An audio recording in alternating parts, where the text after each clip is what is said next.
Hey guys, welcome back to my channel where I cover nostalgic, obscure, otherwise strange content. Today I'm doing something that I don't usually do, which is cover 2 episodes of the same show back to back. I don't think I've ever done this. But the show that we're talking about today is Happily Ever After, Fairy Tales for Every Child. By the time you're seeing this, you will have seen the previous video that I posted that I literally just finished recording about their episode of Beauty and the Beast, which is one of my favorite fairy tales. And in that video, I spotted that they also did a Little Red Riding episode, which is another one of my favorite fairy tales, and I couldn't decide between the two, so I decided why don't I just film videos for both while I'm here, and then you guys get to see both of them in a little like back-to-back double feature. Because I know a lot of people are nostalgic for this show, and I've been meaning to cover it for a while, so consider it interest on the fact that I didn't fulfill the request for a really long time. And if you didn't see the last video, you don't need to if you don't feel like it right now. They're just different fairy tales. This one's Little Red Riding Hood, and the big thing with this show was adapting fairy tales in a way that put an emphasis on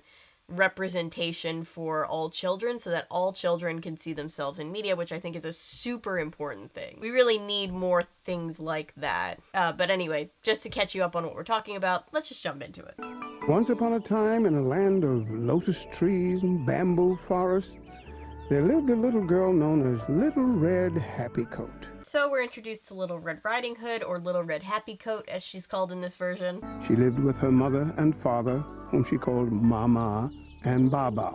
And Little Red Happy Coat is always kind of getting into trouble. She's always running off. Have you seen her this morning? Mama, you know he will not answer while he's doing his Tai Chi. Also, can we talk about how impressive it is that her dad is doing Tai Chi, like, up on, like, the railing of that bridge? The man's core strength is on point. Your wedding to the tailor is tomorrow. Your father is so nervous, he's doing twice as many Tai Chi exercises than usual to calm himself. The mother is kind of stressed out perpetually. I am afraid I have no time to do Tai Chi. I hear that. Oh, no. Oh, my wedding dress. Oh, don't get a stain on the wedding dress. Not the wedding dress. Quick, put it in cold water. So, with everybody preoccupied over wedding dress gate, It will take hours to get that soy sauce out. And I still must get this basket of food to your sick grandmother. there's no one to bring a basket of food to the family's grandmother. We all know where this is going. I know. You can let me take it to Popo. So Little Red Happy Coat, feeling bad that this is all her fault, is like, I'll do it, I'll take it. But you are too young to go that far alone. Oh, no, it's not that far.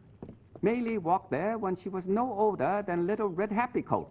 Is the dad's voice... Hang on. It is. The dad's voice is James Hong. The man is a legendary voice actor. He's done voices in, among other things, because he has like over 500 credits. He's done voices in Mulan and Kung Fu Panda and Avatar. He's 92 and he just had a co-starring role in Everything Everywhere All at Once, which if you haven't seen that movie, it is a trip and I love it.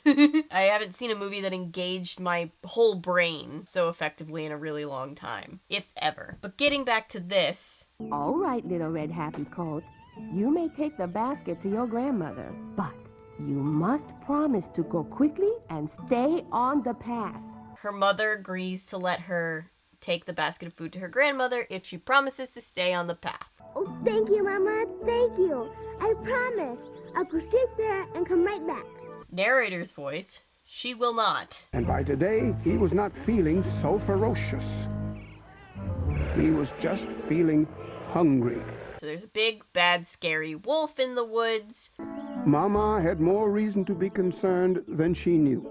Unbeknownst to the mother, and things are about to get a little dicey. I bet I can dig up a picture somewhere, but when I was in high school, I dressed up for Halloween as Little Red Riding Hood, and I took with me my dog Ellis, who I still have. He is a almost 100-pound Shepherd Retriever mix, and he's adorable, but he does look like a big wolf, so I brought him with me. He was the wolf. I was Little Red Riding Hood. I was very proud of this costume idea.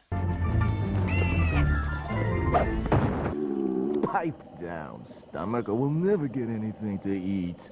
Aw, the poor wolf is pretty skinny. I mean, I'm glad for the chicken that he got away, but still. My mom always tells the story because she homeschooled me and my brother, and she would sometimes make us watch those, like, nature documentaries. And she always tells the story of, like, watching one with us, and, like, it was one of those where, like, the lion eats the antelope, and apparently I was crying, and she was just like, but it's the circle of life. And I don't remember this, but apparently I was like, I don't like the circle of life. Now, the wolf's problem would never have affected Little Red Happy Coat if she had followed her mama's advice. So Little Red Happy Coat does not listen. First, she stopped in town to chat with the man her sister was about to marry, the tailor. First, before she even gets to the woods, she's like, I'm gonna go visit my sister's fiance, which, as you do, you know. Why, hello, Mooey Mooey. You can't call me Mui Mui yet. I won't be a little sister till tomorrow. Giving your sibling significant others crap is a time-honored tradition of being a sibling. And then she stopped to chat with Mr. Sung, the herbalist. And then she stops off and visits this guy who's collecting herbs and kind of disses his herbs. I'm not a cook. I'm an herbalist. I'm making medicine, not lunch. Fair point. Hey, you. Get down here. Meanwhile, the wolf is harassing a panda bear.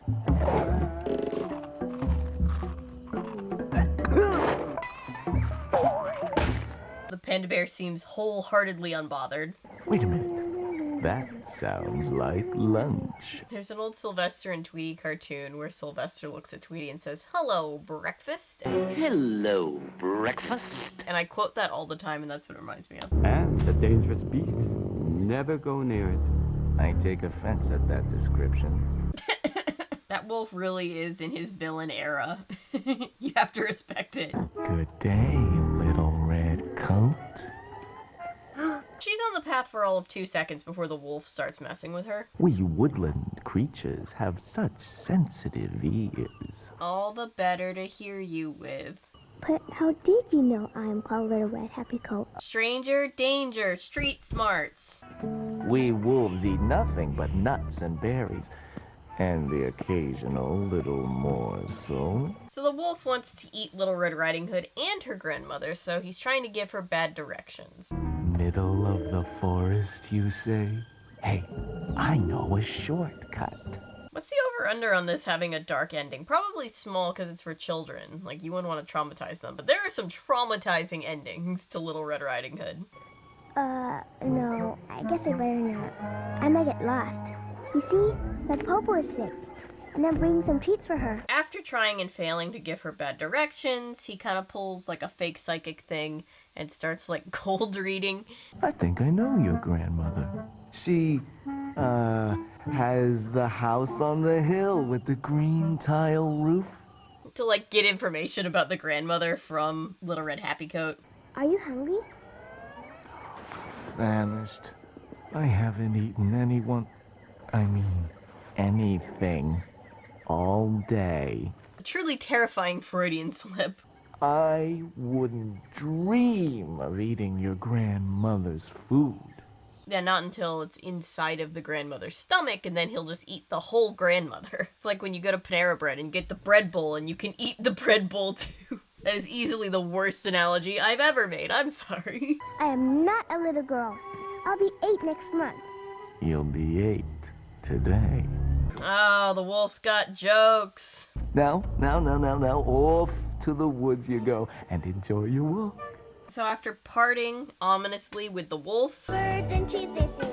Go together, yes, they go together. Nothing else could be much better. She gets her own song. Birds are not quite what they used to be. There are too many feathers and too many feet. Concerning when you say about your food that it has too many feet. That's a concerning assertion. It's a much too complicated meal for me. I'm a little concerned for the welfare of that bird, that he got almost swallowed whole and then spit back out and had to fly away like nothing happened. Poor bird. Little girls are not what they used to be. They ask too many questions and they're sticky and sweet. Children thinking for themselves and having their own opinions. What's the world coming to? Little dining out. Tasty treat from Grandma's house. The imagery of the wolf making friends with the vultures is kind of hilarious. it? It's me. So the wolf gets to the grandmother's house first and starts messing with her. Just let yourself in. All right, Papa. The poor grandmother doesn't need to be dealing with this shit. But I brought you one ton and goodies to eat. Not only is the wolf a talking wolf, but he's also a masterful voice actor. Time for lunch. Oh god, that genuinely was terrifying.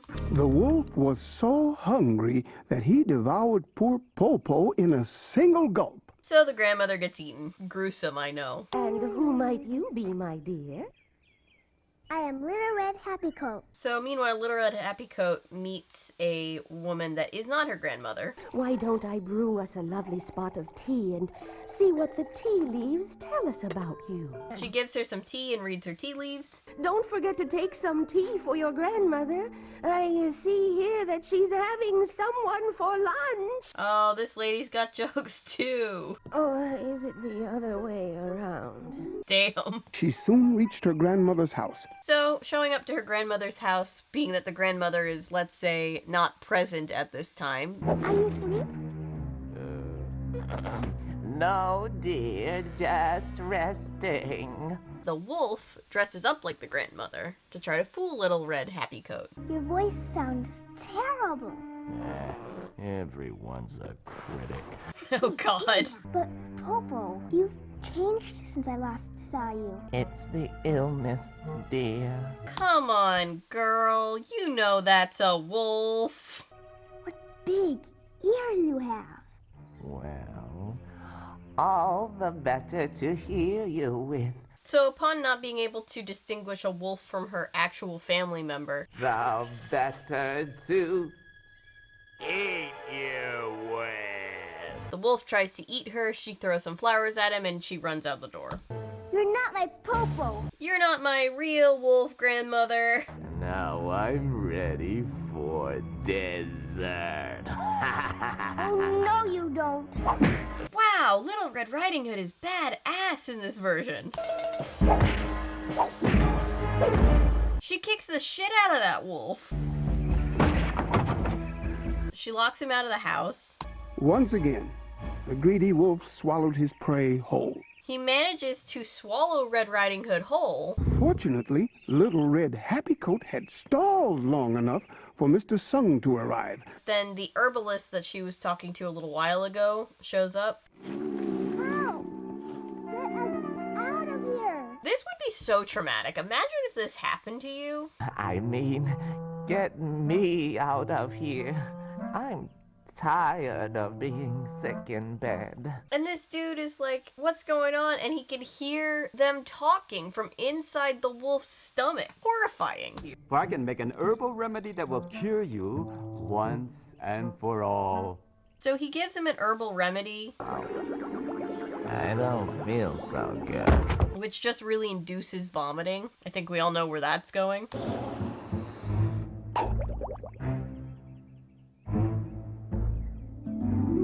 Yeah, he pukes up the grandmother in Little Red Riding Hood. This is like more traumatizing than when Pinocchio got swallowed by the whale, I think.